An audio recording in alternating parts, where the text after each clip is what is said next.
The Lives of the Saints by the Reverend Alban Butler, taken from the 4th edition, published in 1954. February 12th. In place of St. Benedict of Anion, St. Bernadette Subaru, whose feast, along with Our Lady of Lourdes, is taken from the supplementary edition for February 11th. Lourdes, which is now probably a household name all over the civilized world, was a somewhat obscure country town of France, near the Pyrenees, down to the middle of the last century, though the place was not without its history.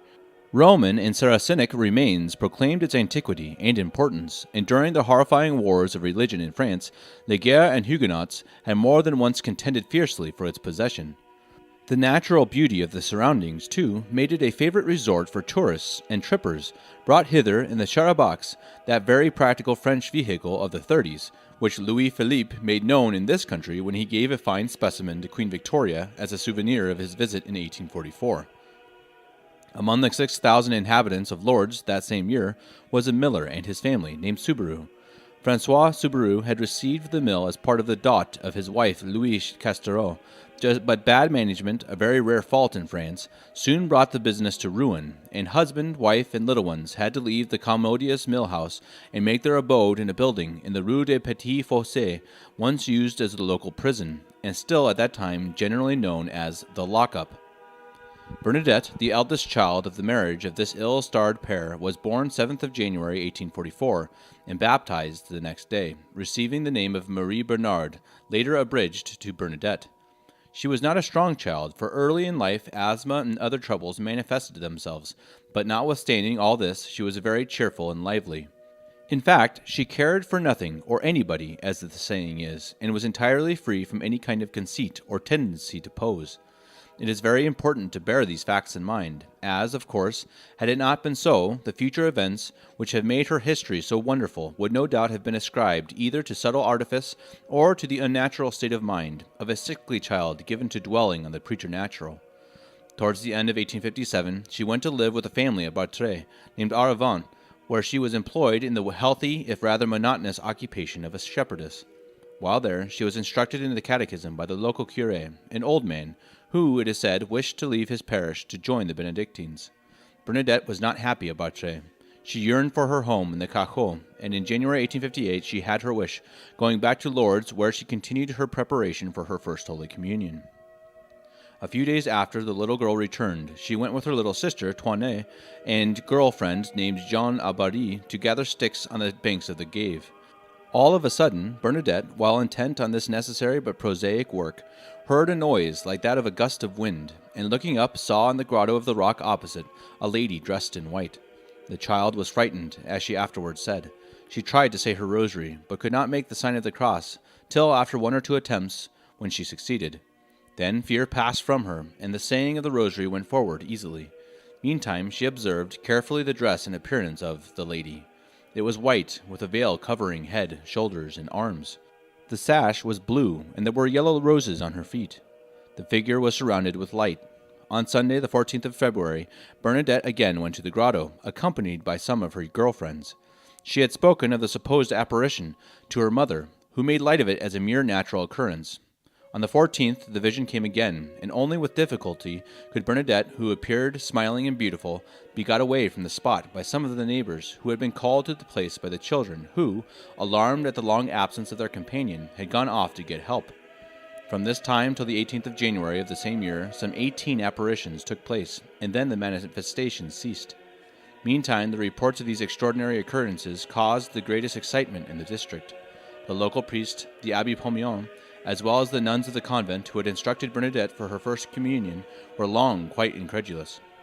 Some pious persons thought the Petito Damisello, as Bernadette, in the patois of the district, one bordering on the Pyrenees, always styled the figure of the apparitions, might be the soul of a girlfriend of the child who had recently died, and of course most people regarded the affair as a hallucination.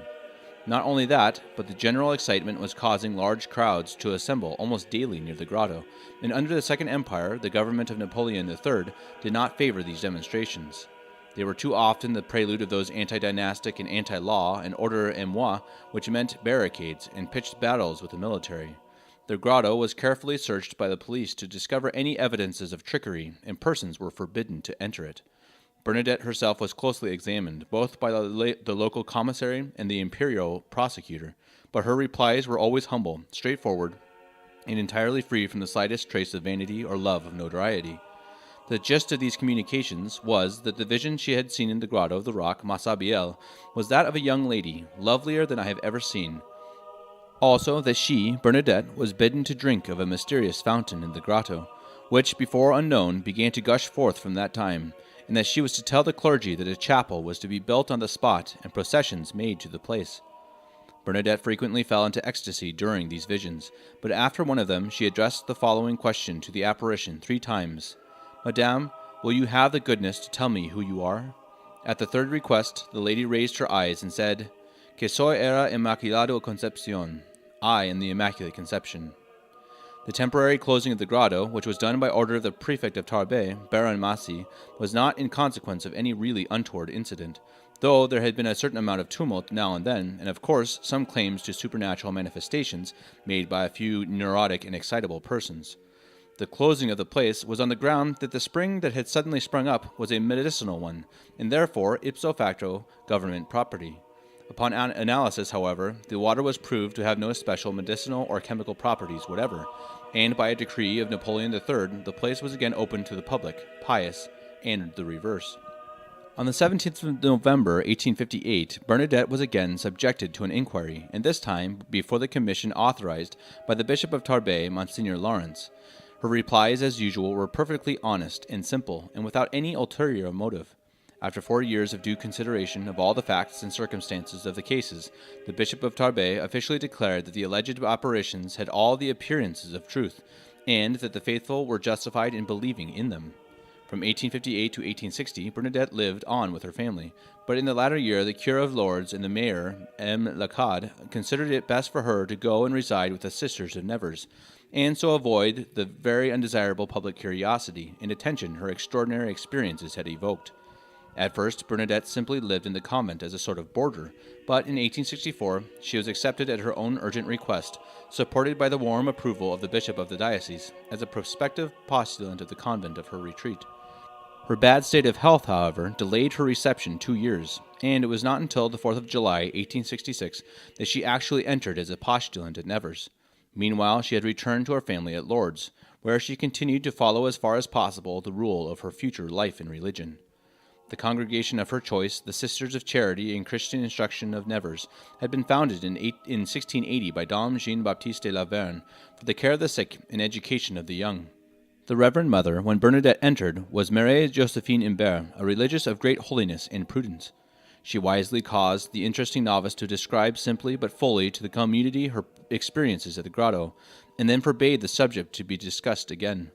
During the 13 years of her life as a sister of the convent, Marie Bernard, as Bernadette now was, practiced the virtues of self-effacement and mortification to a wonderful extent.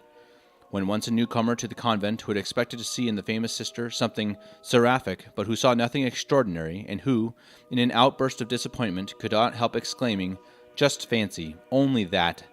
Sister Marie Bernard, who, like the Cure d'Ars on a similar occasion, greatly enjoyed the whole incident, replied laughingly, "Yes, only that." After 8 years of devoted service in the infirmary attached to the convent, Sister Marie Bernard, in view of her rapidly declining health, was given charge of the sacristy. A favorite ejaculatory prayer with her was, "My soul rejoice that you resemble Jesus in remaining hidden in your weakness." During the winter of 1877, her old trouble, asthma, increased, and to this was now added spitting of blood and an abscess in the right knee.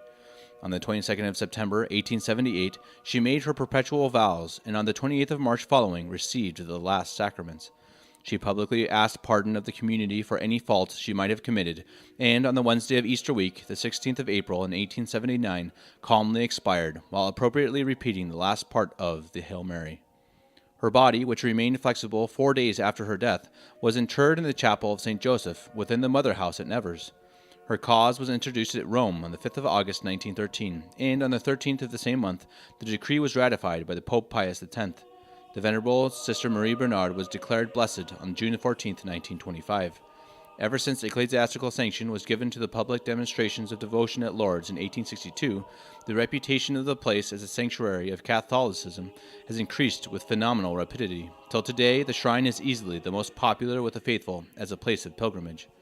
The fame of the humble peasant girl, Bernadette, has far eclipsed that of Bernadotte, who alone of Napoleon's mighty captains retained the throne that was the guerdon of his genius, and whose family is still the reigning house of Sweden. In 1873, the great national French pilgrimages were commenced, and 3 years later the splendid basilica at Lourdes was completed, and the statue of Our Lady therein solemnly blessed. The second church, that at the foot of the former, was commenced in 1883, and completed in 1901 as the Church of the Rosary. The feast of Notre Dame de Lourdes on the 11th of February was extended by Pius X to the whole church, and Lourdes itself is now a separate diocese. The pilgrims to that shrine probably exceed 1 million a year, while it has been officially recorded that about 4,000 persons have been cured there of diseases regarded by medical science as hopeless. A board of physicians, some of them not Catholics or even believers, certify the cases as not likely to be cured by medical means before the fact is accepted, and no patient suffering from a mental or nervous disorder is entered into the recorded list of persons believed to have been